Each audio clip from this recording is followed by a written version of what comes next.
Hello and welcome to the Evidence Based Chiropractor. I am your host, Dr. Jeff Langmaid, and on today's episode, we are talking about a very pragmatic piece of research. This one is all around neck pain and how manual therapy, care, and treatment to the thoracic spine may be able to impact the results that you get with challenges in the cervical spine. It's a new study, it's impactful, it's powerful, and it is clinically relevant, and there are some definite clinical pearls that you're going to take from it. We are focusing this episode all around a new study that came out just last year in 2020, March of 2020 to be exact, and it is titled Effectiveness of Manual Therapy to the Cervical Spine with and Without Manual Therapy to the Upper Thoracic Spine in the Management of Non-Specific Neck Pain. And this is a randomized controlled trial. Those RCTs are always what we like to see. There's some of that top tier of research and literature.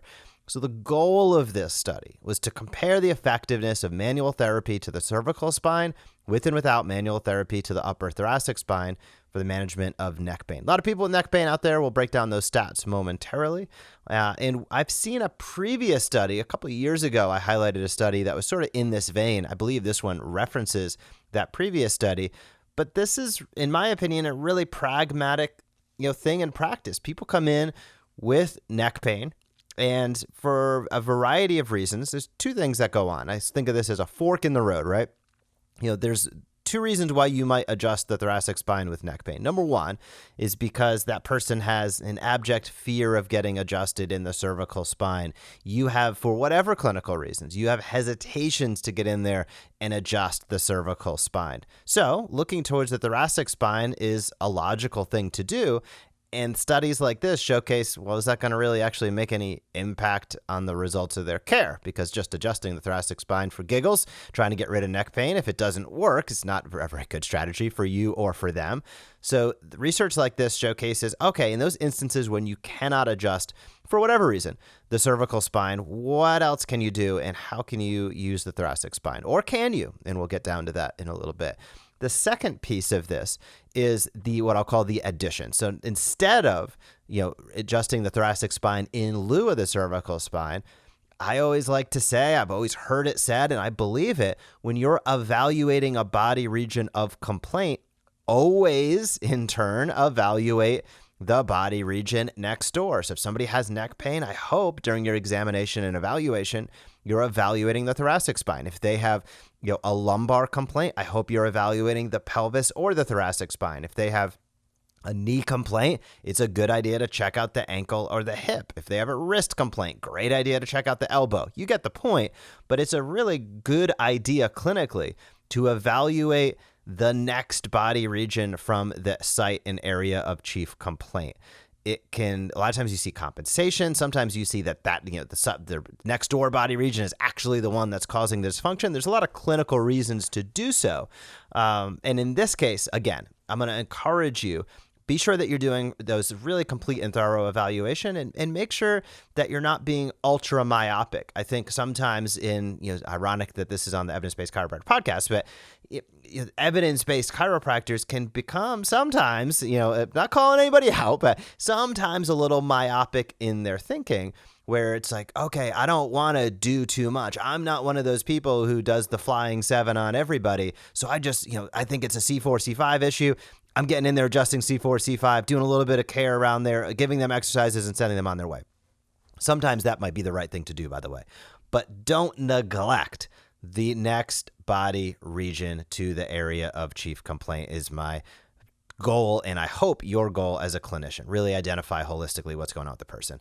So how big of an issue is neck pain? 330 million people worldwide have neck pain at any given moment in time. So it's a lot. Total cost of neck pain is estimated to be over 1% of the total healthcare expenditure. And that's a lot from a musculoskeletal perspective. We know the low back is sort of the big elephant in the room, costs a lot of money, number one cause of disability.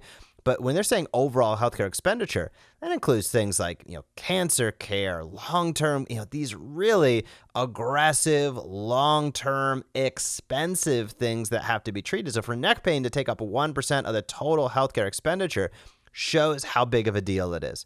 And globally, the lifetime prevalence of neck pain ranges from about 14%, it's a wild range, from about 14% to 71%. I don't know what the factors are to make it, that wide of a range, but that's the range. The prevalence is around 14 to 70%. So, if you're in the 14% bracket, I guess it's not very likely you'll have neck pain. If you're in the 70% bracket, it's very likely you'll have neck pain. But the bottom line is this affects a heck of a lot of people throughout the world. It costs a lot of money. It causes disability. And it hasn't gone away, right? This has been something people have been dealing with for a long time. And nothing seems to have really made a big dent from a medication standpoint, from a surgical standpoint. All of those things have advanced dramatically over the past 100 years. And neck pain and low back pain, these neuromusculoskeletal issues tend to stick around. So is there a better way? Is there a different way? And what is it? Hopefully that's what we identify every week on this podcast. So in this study, they took two groups of individuals. One group of people, all of them had neck pain. They took one group and said, okay, you're only going to receive manual therapy techniques to the cervical spine.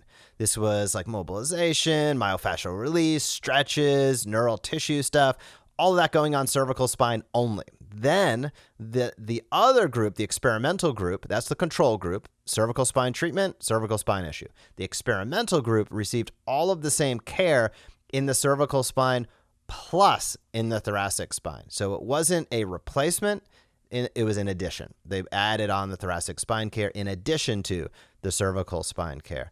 Both patient groups were assessed twice at baseline and then after 2 weeks of intervention. And I think there was around 50 to 60 people in this study. So what causes neck pain? What's going on with this? Number one, neck pain tends to affect a younger population than low back pain. And in this group, the mean age was less than 40 years old. And as somebody who turned 40 this past year, that makes me anxious. But hopefully I do the right things to take care of myself. But less than 40 years old was the mean age, which is in line with what we see statistically. Now, these researchers cite that prolonged working and awkward postures has been reported to be one of the reasons for developing neck pain in the younger population. Now, this is like a screaming 5-alarm fire for me. I mean, this study came out in March of 2020, and it was clearly, that's right when COVID was hitting. Clearly, this was written well before that. The study, the participants, all of this was done way before COVID really hit in any meaningful way. Probably the study was actually accomplished in 2019 and finally published in 2020.